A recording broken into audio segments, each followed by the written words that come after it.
And we are live for the First Strike podcast. Your host, KYT, and this show is brought to you by FaceToFaceGames.com, the #1 place to get your Magic the Gathering singles. Right now, there's a 15% off high-end scan cards for those of you who've been waiting to buy either some Power 9 or some dual lands from the past. This is a great chance for you to get them. Go to FaceToFaceGames.com, and there's like a banner, the second banner on the slider that clicks you directly to everything that's 15% off. So definitely go check that out. We've got a great episode this evening, and I can't help but grin a bit as I see my good friend Dan Lanty, who is joining us. How's it going, Dan? It's going well. It's going well. I like how animated you're being. You're getting me pumped. We also got Edgar and Derek in the chat. I'm glad I still bring that energy.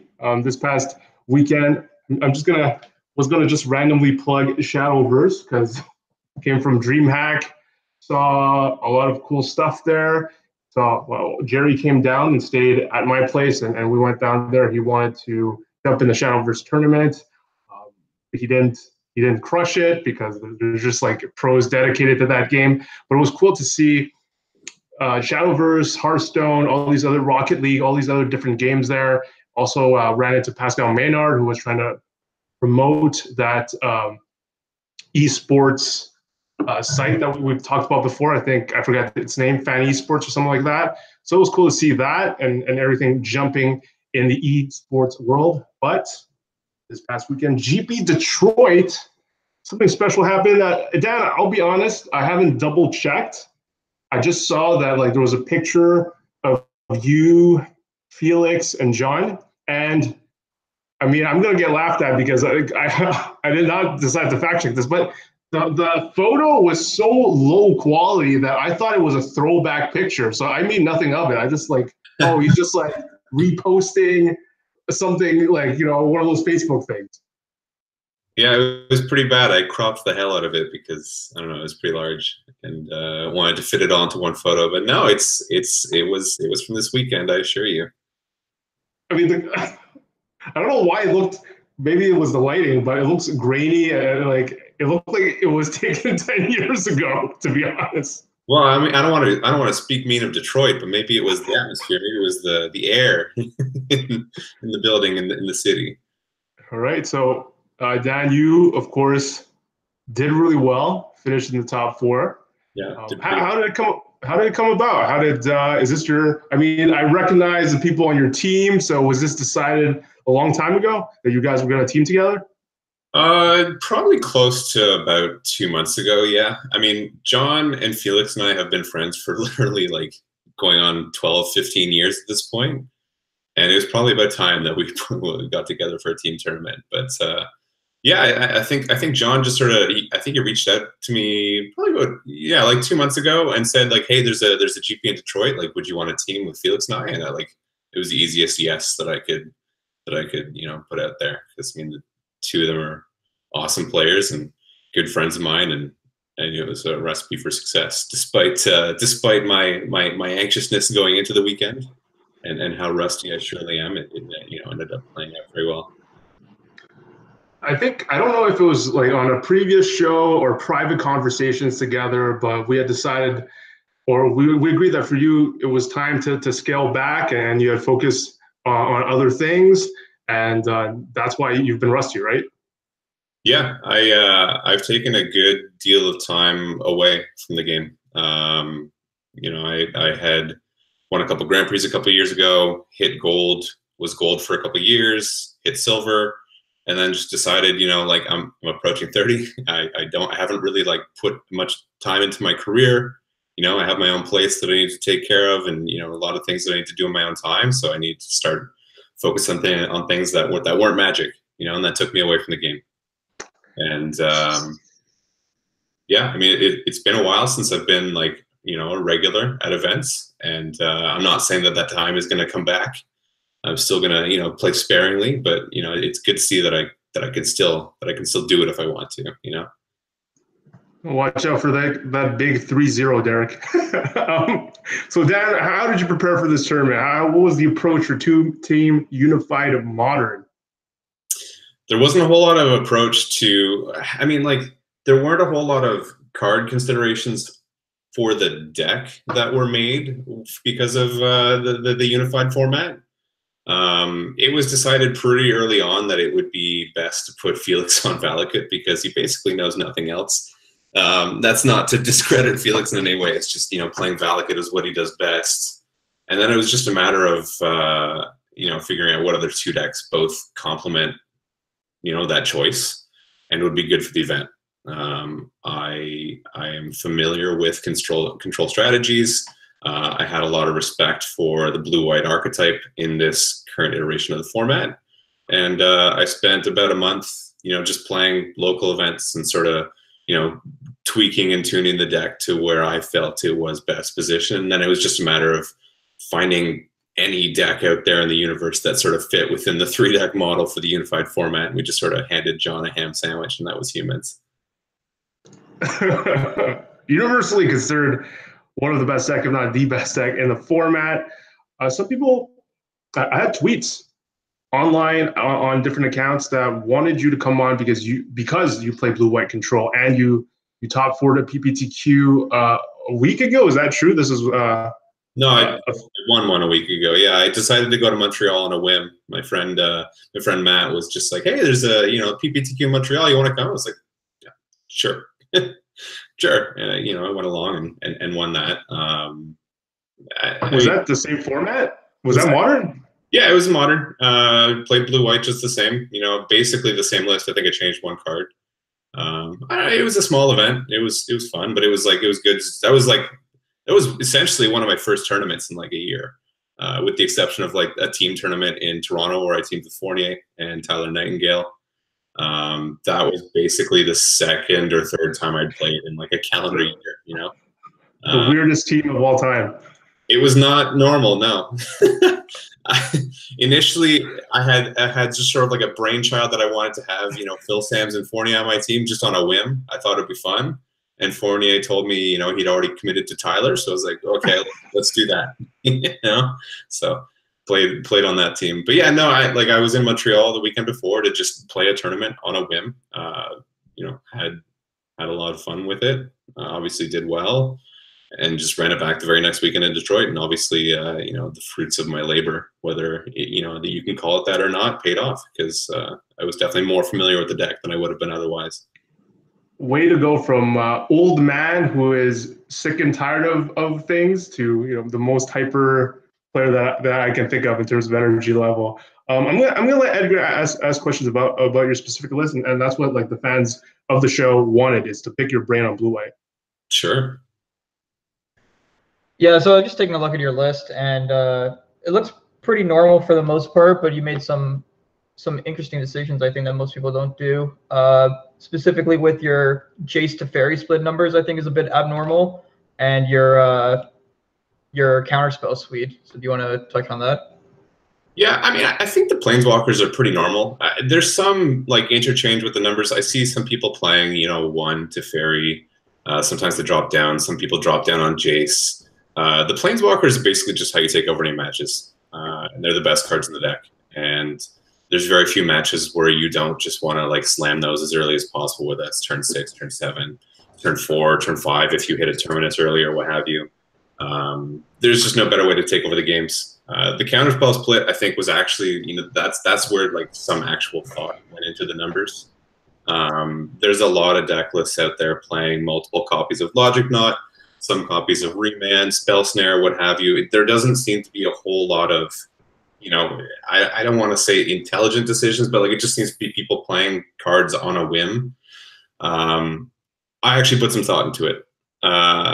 The deck is loaded with creature removal, creature kill, ways to manage different creatures in the format, but there's not a whole lot of thought that are put towards, the control matchups or the Tron matchups or matchups that, you actually will need to fight, without Path to Exiles, without Terminus, negates your best counterspell for that. And dropping, a card like Remand or a card like Spell Snare was like a non-issue for me on that regard.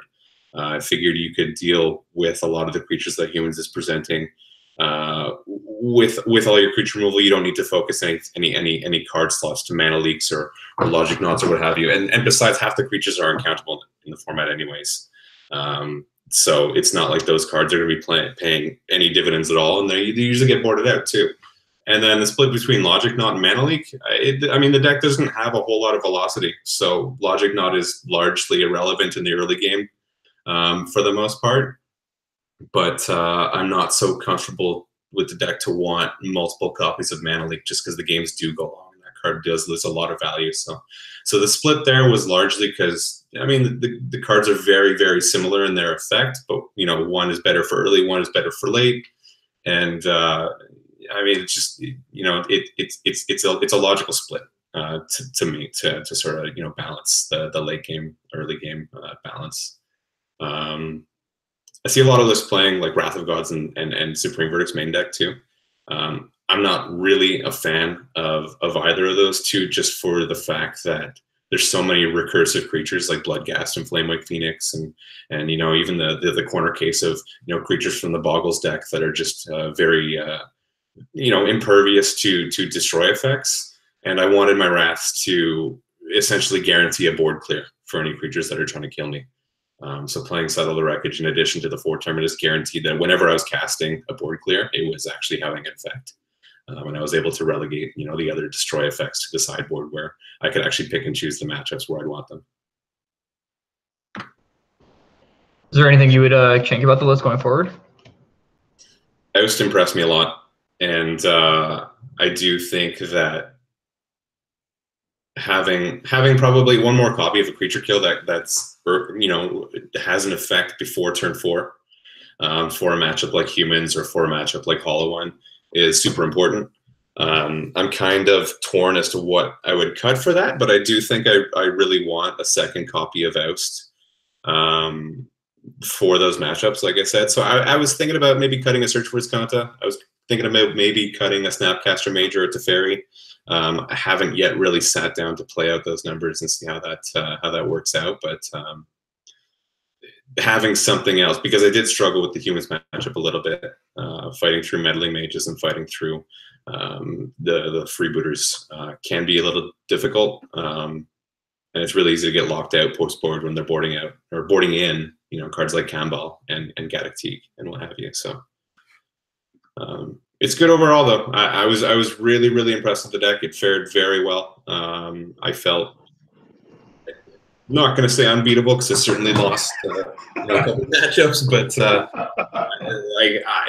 there was not a matchup that I didn't feel absolutely comfortable just taking and tackling. So it's good. It's a good deck. So would you say you wouldn't recommend it to someone if they expected a lot of Humans in their local meta? If you expected a ton of Humans in your local meta, I think it's probably better to play Jeskai. But I do think Jeskai is worse across the board. It has worse matchups, over an evenly spread format, I think. Having cards like Terminus, having cards like Stony Silence and Rest in Peace in the graveyard are just, or not in the graveyard, but in the sideboard are huge match with swingers, and really like crutches that this deck relies on to just have such an evenly spread matchup percentage against basically everything that you can face. So I'd say Jeskai. I do think that the control decks are very good and don't get enough talk for the modern format right now. I think they're really well positioned for the time being, and I do strongly recommend them.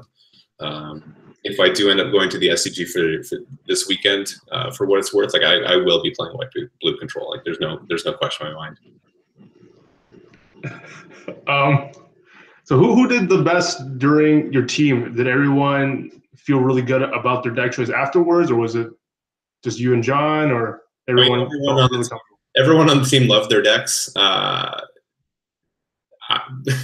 except for me. I really hate Felix's deck. I really hate Red Green Valakut. I think it's. I hope there's no one out there that loves the deck because I just think it's trash. And I'll tell that to Felix too. I'm not afraid to burn any bridges there. That deck is no good, but it was a pretty evenly spread win percentage across the team. I think Felix and John each won 9 matches or 8 matches or something like that. I lost twice. I think I lost twice to humans, and that's it. I think those matchups could have went either way though. One of them went to game 3, and he peeled a reflector mage to take out my Baneslayer on a very crucial turn. And the other matchup, I was against Thiago Saporito, and I think I miracled Terminus 3 times in the match, and each time I got sniped out of my hand with a freebooter in response to the miracle trigger. So, Wow. he was sharp shooting. He was sharp shooting. I mean, if you discount those, I mean, surely I won a couple of matches because I was lucky. So like, you know, there's very clearly some parallels. You know, it could have went either way, but you know, I was so close to having the perfect tournament. Like I just felt unbeatable. Were there any other stories besides that one that you want to bring up on the show through the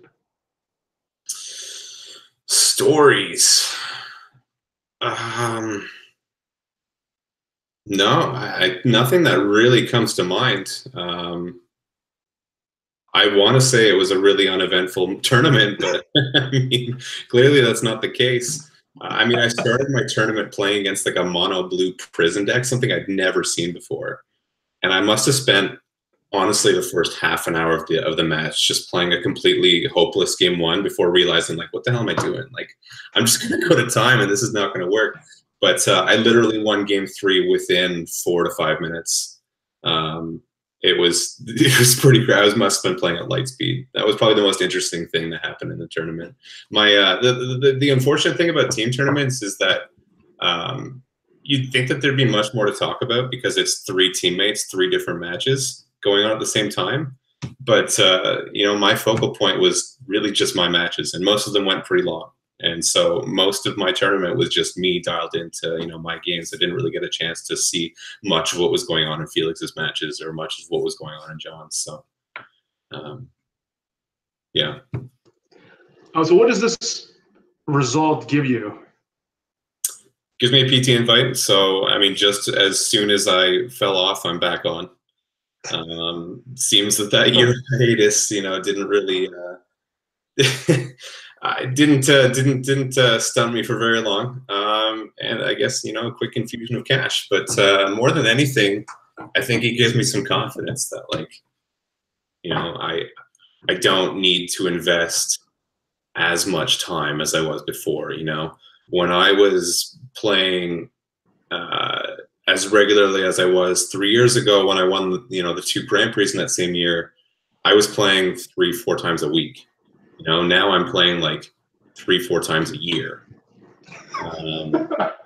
Granted, like, I'm not going to ever repeat, you know, this sort of success by playing that regularly, but it proves to me that, like, if I want to continue playing this as a hobby, playing this, you know, even remotely competitively, like, I can do it without investing all of my free time into the game.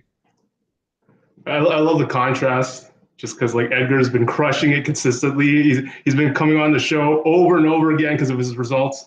And Dan, if you just win the PT, I just want you to answer Marshall, whoever that you play 3 or 4 times a year. I mean, playing super regularly, playing as much as, and Edgar, honestly, like, I see your name in the headlines like all the time these days. Like, you know, it pays off. It pays dividends, you know. And when you have the time, when you have the motivation, when you have the drive to dedicate to it, like, why not? It's a hobby. It's a game. It's fun.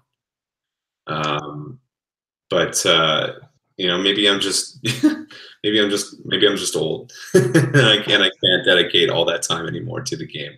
But yeah, no, it helps my confidence that, like, I can still do it. You know, there was that voice in the back of my head saying, like, why would you even try going to these? Why would you spend hundreds of dollars to go to these events? Because, like, you're not going to replicate the same results as before. Well, I mean, a top 4 is pretty good, you know, and it shows that, like, it can be done. You know, clearly there's something that I'm doing right, and I can repeat it. I agree with that. We'll come back to you and all of us on different questions, but let's go straight to Edgar, who was on our show, and when Jerry was on and talked about how he needed certain points to clinch gold. What was your situation before the tournament, Edgar?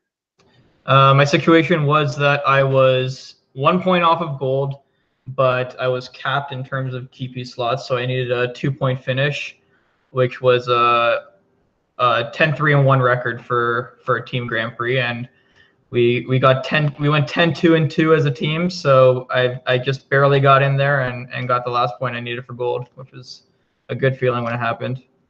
So you ran back a similar team that you've run back and trusted, but this time was Unify Modern. So how were their skill sets for this type of tournament?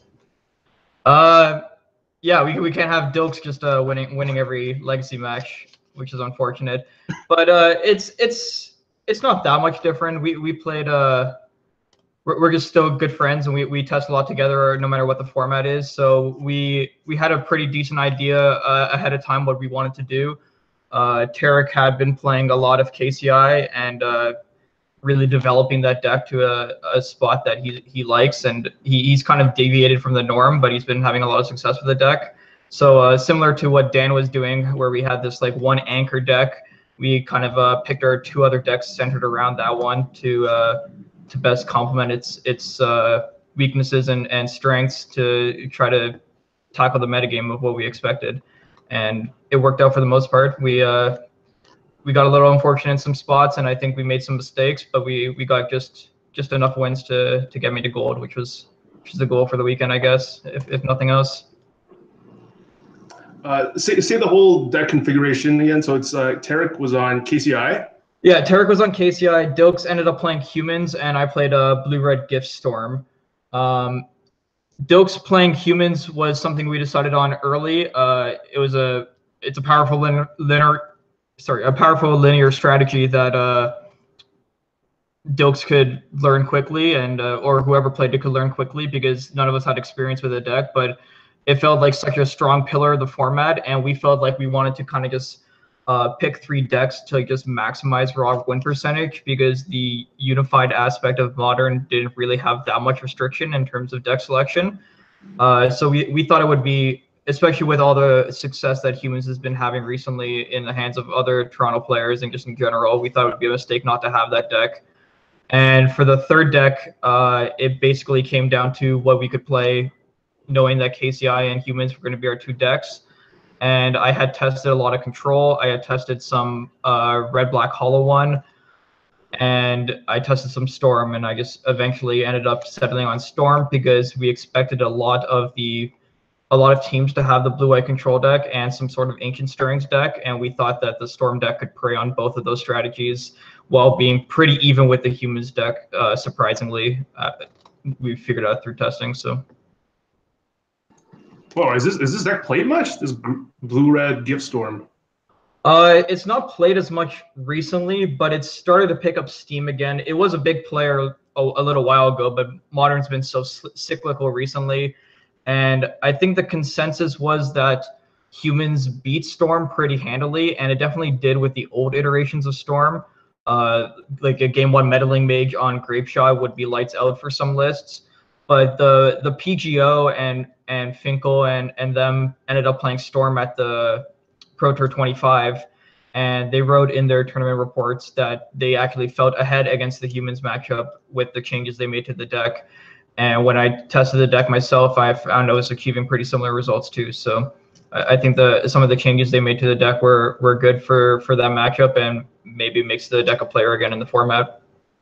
Another thing for the deck that this was actually the biggest part of the unified thing that we considered, was the fact that if you look at the way you have to choose decks for the unified format, it's very difficult to have a deck in your 3-deck configuration that has Thoughtseize in it, like a Grixis Shadow or a Jund, just because it uses so many cards in the card pool. And so using that information, and those decks are generally bad matchups for Storm, it felt like the Storm deck was even better positioned in the unified format than in general. Dan, did you want to jump in there?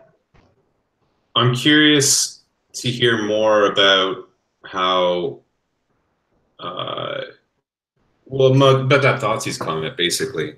Do you feel like Storm decks really struggle against Thoughtseize lists or Thoughtseize decks? I've sort of found that, their main struggle well, I mean, is the humans deck that can throw out multiple disruptive pieces that make it harder for you to actually perform whatever you're doing. To me, there's just so many redundant spells in Storm, so many cards that have the same effect as everything else, that being disrupted by Thoughtseize is while not trivial, it's Yeah. It's definitely not the hardest thing in the world to beat, but I think the fact that most of the Thoughtseize decks are pretty flush with graveyard hate recently, either it being Late on the Void or Neo Spellbomb or Surgical Extraction, that they're like early hand disruption in combination with pressure from like a Goyf or pseudo pressure from a Dark Confidant putting a clock on you, in combination with the graveyard hate that they incidentally have for the other graveyard decks in the format, like KCI and Hollow One, is just a little bit too much for the Storm deck to handle. And I think that you do have the tools in the deck to beat it if you want to. Like, you can play a lot of pieces of the puzzle or a lot of copies of MP of the Warrens, and try to beat it that way. But I decided that I was going to cut back on those things because I didn't expect a lot of the Thoughtseize matchups, so I ended up playing no pieces of the puzzle, which made the matchup worse. Oh, man. It's a little bit of a give and take. I still ended up playing MP the Warrens because I felt that card was important for the blue-white matchups, but I wanted to shore up the humans matchup a little bit more, so I ended up playing a few more cards for that and less for the Thoughtseize decks. That's fair. I think that's really smart. I actually wouldn't have considered cutting, any quantity of pieces of the puzzle. Yeah, I mean, I guess when I think Thoughtseize decks, my mind instantly goes to like Mardu Pyromancer, and I think I have to assume that that's got to be like. Yeah, Mardu Pyromancer is a little bit better than like the Jund Abzans or Grixis Shadows because they have so much less of a clock. Yeah, exactly. So yeah, I mean, like that fits. Yeah, I mean, Storm is something that I was definitely concerned about. I think that Storm has a very good control matchup. Yeah. I don't know that for a fact. I just assume based on how my spell slots line up that it's that's probably not in my favor. But even saying that, like, even Storm itself was difficult to fit into the team format because it borrows from Serum Visions and Opts and also Lightning Bolts. So it pulls from like two different positions, two different archetypes, just to have itself. So it can fit because you can have humans alongside it in Tron or what have you. Or I mean, in your case, you guys had KCI, and those were the lineups that I think I most feared and I wanted to dodge. Right. But I didn't have to face Storm. It was all in the A seat, so my humans player got it. So. Yeah, a little bit of seed metagaming going on. Yeah. There was a little bit of thought that got put to that, but I think largely it was just random. Oh yeah, it is pretty random. The only conclusion that we made, or the only conclusion we decided to act on, is that we thought that the control deck was least likely to be in the middle. So we put the deck that we thought was worse against the control deck in the middle, and the other decks on either side, basically at random. Yeah, see, I think that just proves that it's entirely random because to me, I thought the most likely to be in the middle would be usually the strongest player for each team. Right. And that would probably be the control deck or, other case scenarios like the humans player. Just so they can finish their matches early and, help their teammates or what have you. Right, yeah. And you kind of said something earlier where you were like so zeroed in on your matches that you kind of like didn't really know what was going on with your teammates for the majority of the tournament. Yeah. And we thought that would end up being the case more often than like the good player wanting to play the control deck, that we thought that the middle deck was more likely to be a linear deck. And I don't know if it was actually true because we don't have any of the data, but I know personally in our tournament experience, it ended up being true. Like, I played against control like 6 times. I think Tarek played against it 4 times. And our middle seed only played against it like once or twice. So it's crazy. It could be a coincidence, but it ended up working out for us for sure. Yeah, I think it was more evenly split for my team. I know John played against it like 3 or 4 times. I think Felix played it twice, and I played it twice. So it was more or less, Anyway, I guess that in and of itself means that it was more on the periphery, on like A and C seats, but Right. Like you said, that's probably just random. I think so. So you're both saying it's just random, but Dan, I'll go to you. Ben, do you think this is a good format? Did you enjoy it? Would you do it again? And do you think they should do it again more often? I'm insanely biased. I not only did a lot of winning this weekend, but I also love Modern. And yeah, so I mean, like, if you're truly asking me and you're asking me to be unbiased or what have you, yeah, I would love to see this again. I would love to do it again. I would continue to play, but like, I love Modern. Team events are fun, and this was a fun exercise, and I won a lot. So, but do you wish that there were card pool restriction decisions to be made? Like, does it? It's really. It makes things like, if it was super regular, if it happened very regularly, I think we'd be seeing flawed decisions being made because of the deck building restrictions that are forced on you. However, when you're able to borrow from a very defined format where people are playing it very regularly, week in, week out, I think the decks are very refined. Their card decisions are very well thought out, and having this periodic unified restriction placed on the format makes deck building decisions and team roster configurations really interesting. And that was really fun. You know, despite the stress and anxiety it caused, it was also very fun. So Edgar, are you planning to head down to the same SCG? Yeah, I'm going down to Syracuse this weekend. Not sure if I'm going to be running back Storm or doing something else, but I'll be playing Modern. If I tell you what I'm playing, would that change your deck decision? It might. You might be able to convince me. I think there's like a 50-50 chance, maybe like 60-40 that I end up going there. We'll see. But I will be playing blue-white. There's no way I don't. I'll probably change like 1 or 2 cards at most, and hopefully win. Is there anyone in Ottawa that wants to go?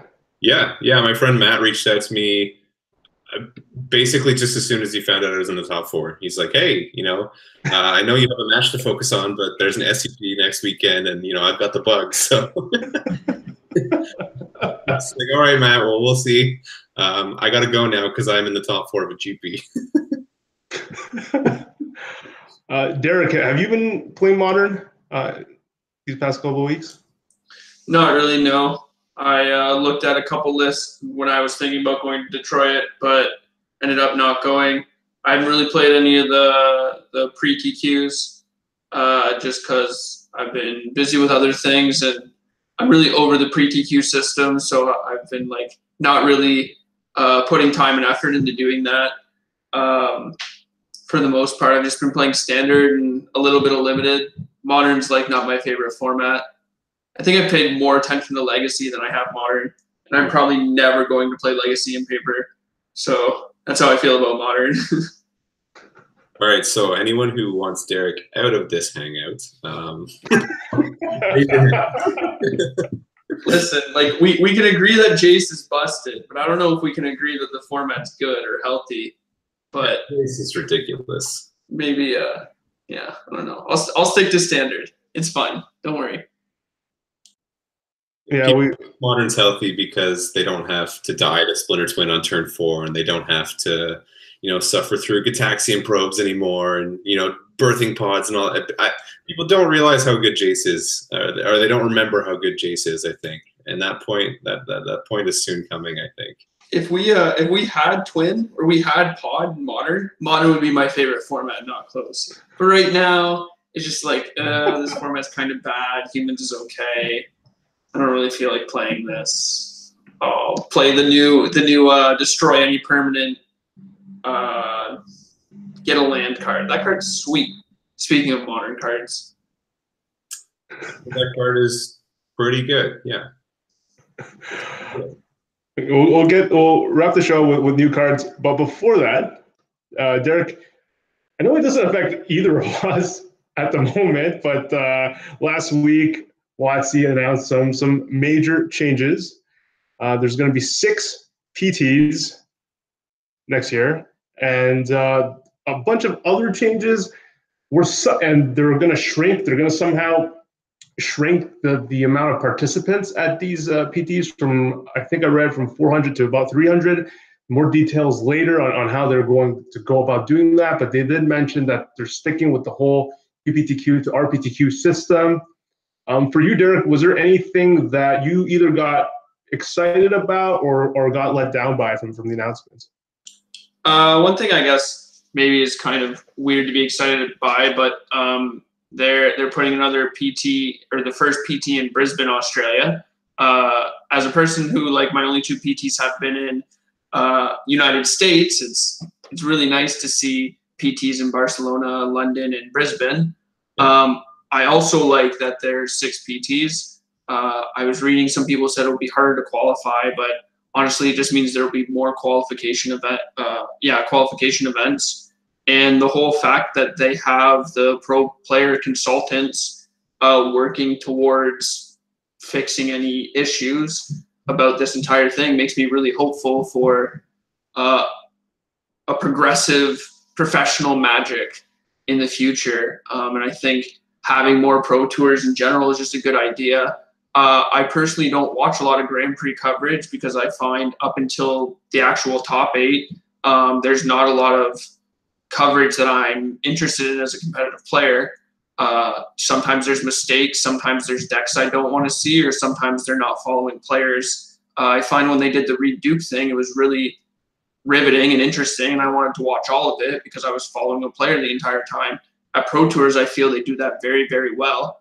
And I think if we just have more events like that, maybe we could see Magic eventually become an e-sport, although I don't know if that's actually something that can happen. But it just makes me very, very hopeful for competitive Magic for the future in general. Yeah, I think that Reed Duke thing was really cool. Yeah, it was really well done. I hope they bring it back. Yeah, I really liked it too. It was I was very, very doubtful about how good it was going to work or how well it was going to work when they announced that he would be doing coverage and playing in the event. And then they had like a local mic just for him, and then they like talked through all his plays and had him go over these specific weird lines, and it was like super interesting, especially for a format like Legacy. I really wish they would do that more often, and maybe even at the Pro Tours, although might be too personal because there's a lot more hidden information, but it was really sweet. I think we'll see it again, but I find it hard to believe it'll be on a Pro Tour just for sake of controlling the information that's out there. But we'll see. Edgar, as someone who clinched gold, what do these announcements mean to you? It's tough to know without knowing all the details, but I guess I would say I'm cautiously optimistic. There's a lot of good they can do with this announcement, and I'm hopeful that it'll lead to good things, lead to better coverage and more prizes for the pro players.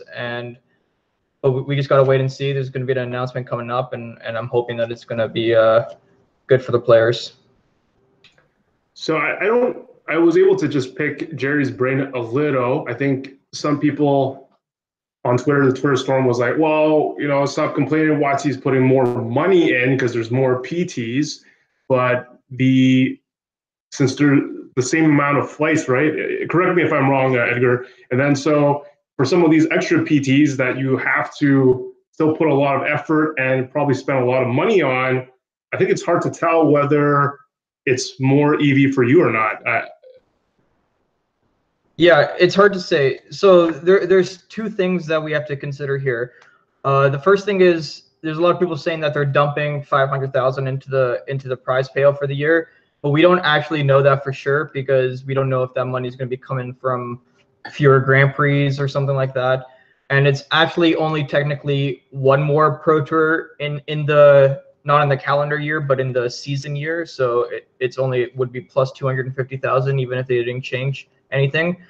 But besides that, it just really depends on how the qualifications for these Pro Tours work. If it's similar to what it was before, then yeah, I think it's going to be a higher EV for a player like myself, who's not like one of the elites. But But if it's just going to be a higher density of the top echelon of players, then it might end up being more difficult and better for like the top 50 or whatever in the world. So it's really hard to say. It's really going to depend on how they allocate all the funds and how the qualifications work. We don't even know if like all the gold pros are going to be qualified for all 6 pro tours. So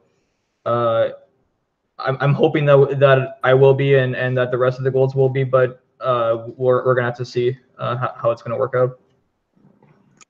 So yeah, I think that's a good approach to take, to be cautious, because there's some really early reactions. Dan, I don't know if you've been keeping up with these announcements due to your pseudo retirement. No, I saw them. I mean, like, I've been keeping my eyes like to a lot of the news the last couple months, but even though I haven't been playing so much, but yeah, no, they look good. There's a lot of information out there that's still unknown, much too much for us to really draw any conclusions as to whether or not this is super positive or, you know, mildly negative. But yeah, no, it looks awesome. I wish I was still gold, because it sounds like there's going to be some extra flights going around. Albeit, you know, there's some less exciting travel locations, at least in comparison to other more exotic places. But you know, good news all around so far as I'm concerned thus far. We'll see how the qualifications work. I know you mentioned that they were sticking with the PPTQ system. I had read differently, I think that they said that changes were coming, but for now they're sticking with the way it currently is. So I think that to me speaks that, you know, for the next 2 or 3, it'll probably keep the same model, but as the year continues to churn, you know, we'll see more changes. I imagine, since they're keeping the attendance low but keeping the same amount of invites, that means that we're going to see at least in some quantity a return of normal PTQs, as you would expect from like years past, or the ones that they have on Sundays at Grand Prix. But time will tell. And I think that now that they have the committee of pros that are, you know, helping Wizards with some of these decisions, helping, you know, the pro community facilitate information back and forth, that it'll lead to positive changes all around. Yeah.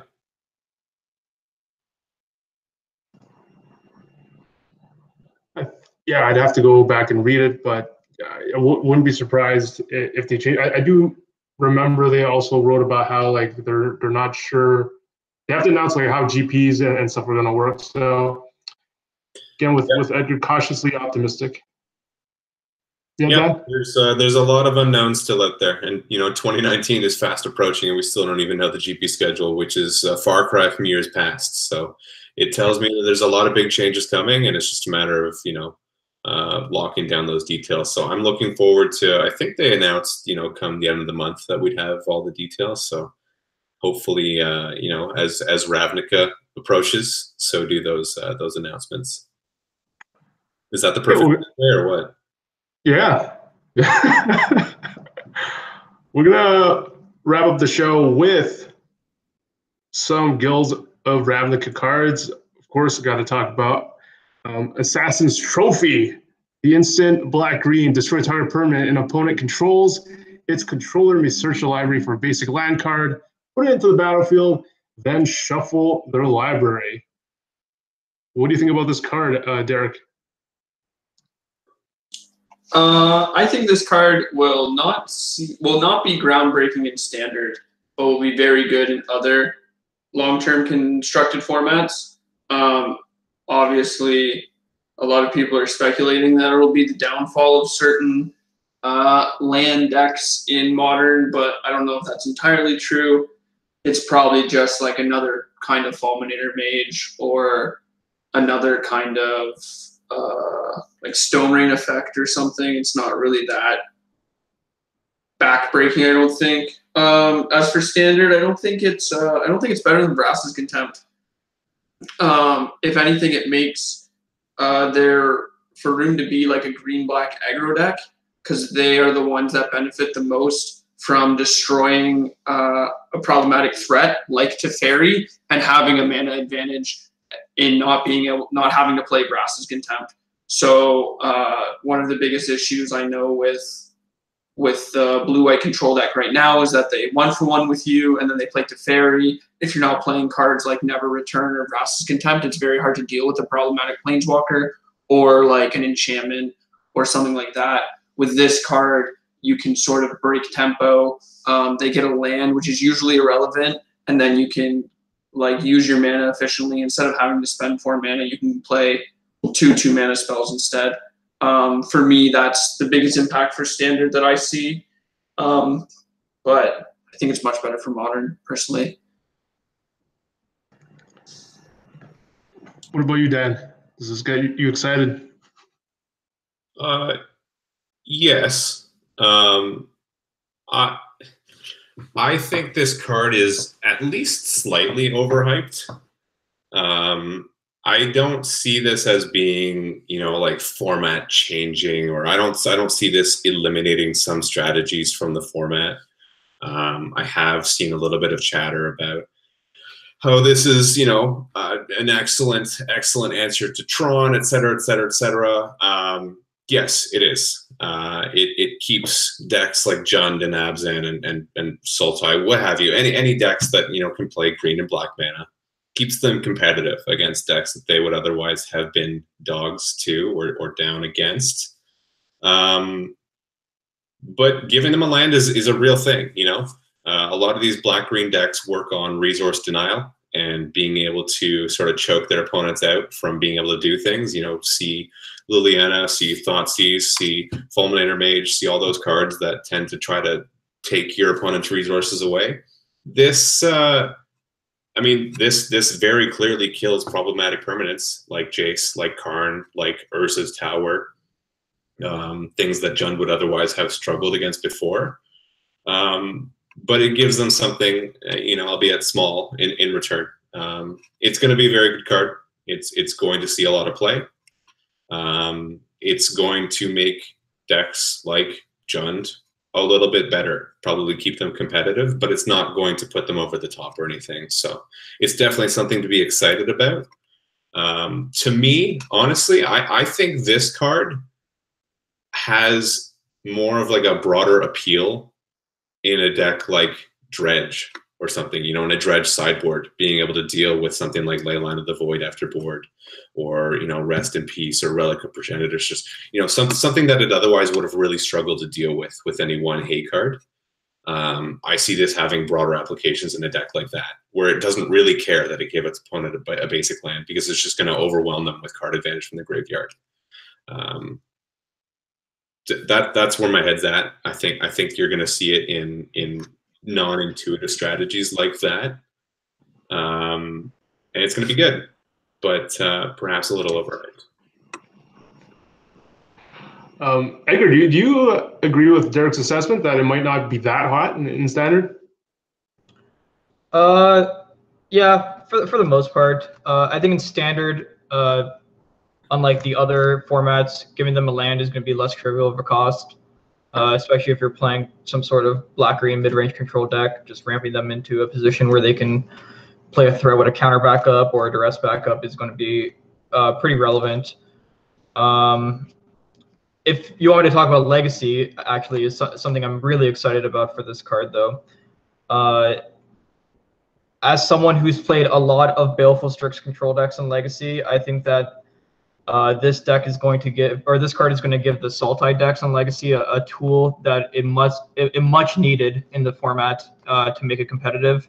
Yep. Before, there wasn't much of a reason to play Sultai in Legacy over Grixis, mostly because the Sultai deck struggled to deal with the card Jace the Mind Sculptor and the card Dark Depths.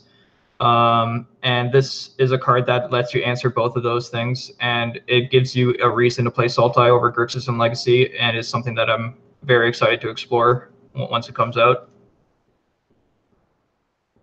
Yep.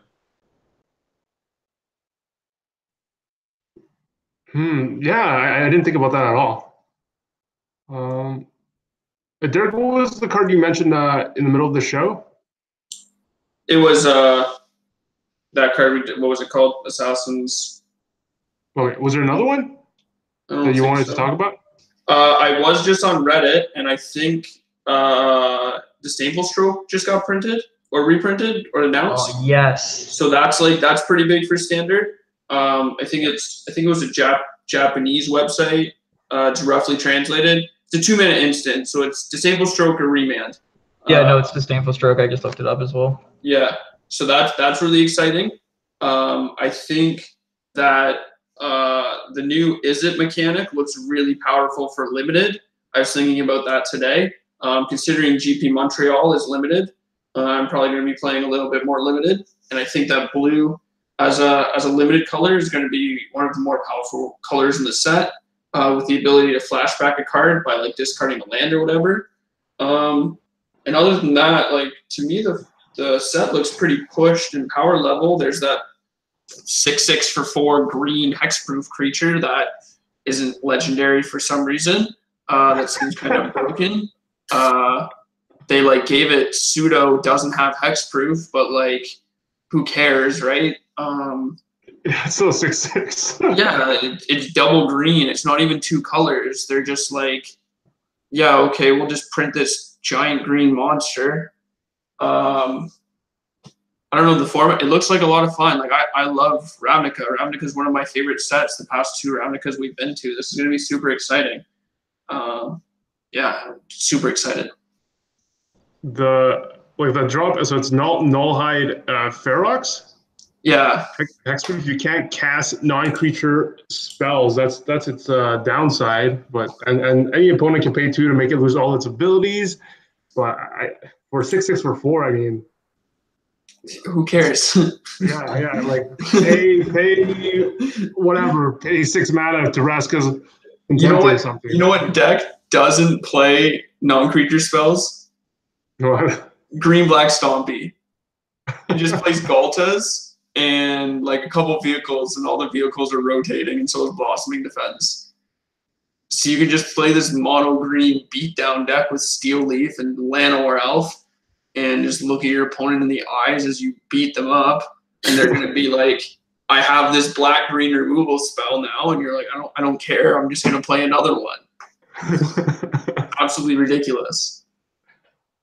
You mentioned loving the mechanic, so it's Jumpstart, right? You may cast this card from your graveyard by discarding a card in addition to paying its other cost and exile this card. So yeah, like you said, flashback, but you have to discard a card called Jumpstart.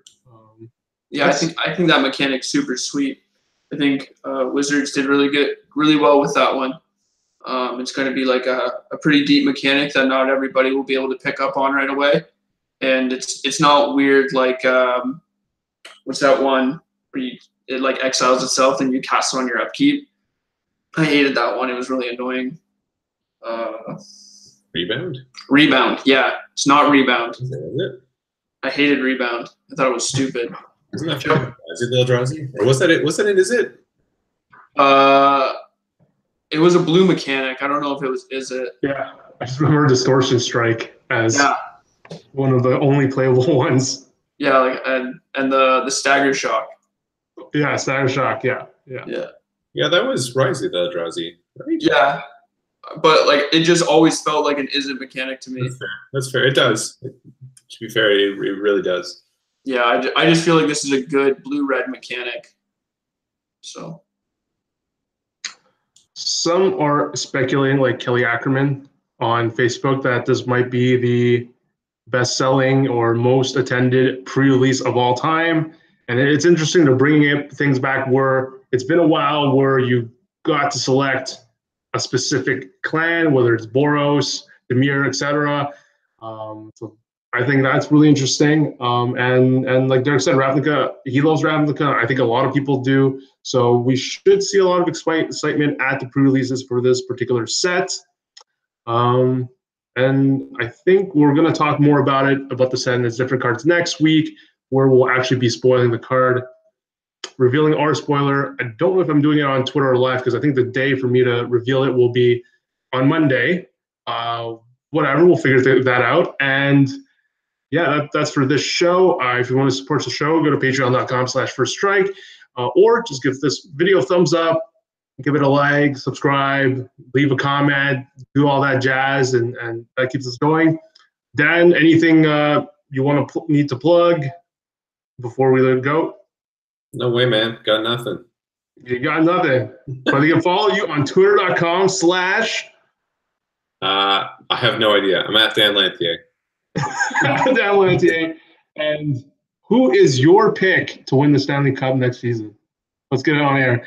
I was almost the genius who nailed the Golden Knights, and with Pacioretty, this might be their year. Yeah, the Golden Knights they're fucking awesome, man. I can't bet against the Penguins. I can't. The Stanley Cup final has been in the second round the last 3 years. It's either the Caps or the Pengs. Okay. Are you gonna rely on our favorite Twitter? Is it Mika or Micah? Micah, yeah. Micah's never wrong. He was one of the few whose motto strongly like the Capitals, and he nailed it. Besides the SCG, what's up with you? Still the grind. Yeah, still grinding. I got the SCG, and then I got a break weekend for the first time in like 7 weeks or something, and then I'll have GP Montreal after that. So you'll still see me at tournaments, and hopefully I'll be back on soon. Alrighty, I think you will be. Like one of us. Dan, you're coming down for GP Montreal? Yeah, I'm gonna play side events. I'm not gonna go pay $100 for another Grand Prix for a while. It's too much. I actually don't blame you. I don't blame you at all. Grand Prix GPs are becoming very pretty bad. You're playing on house money now, Dan. Sure. I mean, we can put it that way, but I don't know. That's definitely been at least part of the reason why I've taken a little bit of a step back, is like just the overwhelming cost of the game these days. I mean, I could afford the game when I was a broke student, but now that I'm full-time and making a good salary, it's way out of my budget.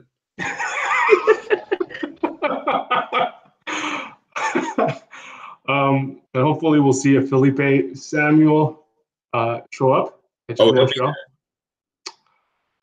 Derek, what's up with you then? Nothing. Just Montreal. Trying to get that trophy leader race back on Moto. You know what's up. Yeah, I don't have a lot going on in Paper Magic. How often are you? Was your stream linked, and how often are you twitching these days? Not a lot. I just moved into this place. Well, I guess it's been 10 days now, but it's like brand new. We've had a lot of like random issues that I have to take care of. So I haven't been twitching that much. But I'm at Misplaced Ginger if anybody wants to hit me up on Twitch or Twitter. And yeah, hopefully I'll have some sweet decks out when Ravnica comes out, because I need to win the first week PTQ on Moto, because those are the softest. I feel like you've lined up the back of the room the exact same way, because to me it looks like you've never moved. Yeah, I mean, I try to make it. I mean, there's a giant wooden thing in the way right now, but the Magic posters are always a nice touch. It really says I have no life. Look, that has it down. Look at that wall. Oh yeah, you have like a nice dark forest and giant blue. You even have like a sectional couch. I need to get me one of those. Sectional couch. Sectional couch. I'm actually moving out of this place in like 2 weeks. Oh, you're gonna get rid of the blue wall. The new place has a nice blue wall. Okay, well, it's all good then. Good. Yeah. It's a big step up. You should get some words on the wall, like "Live, Love, Magic" or something. That's my kitchen. Yeah. No, that's in my kitchen right now. Oh, really? Yeah. Oh.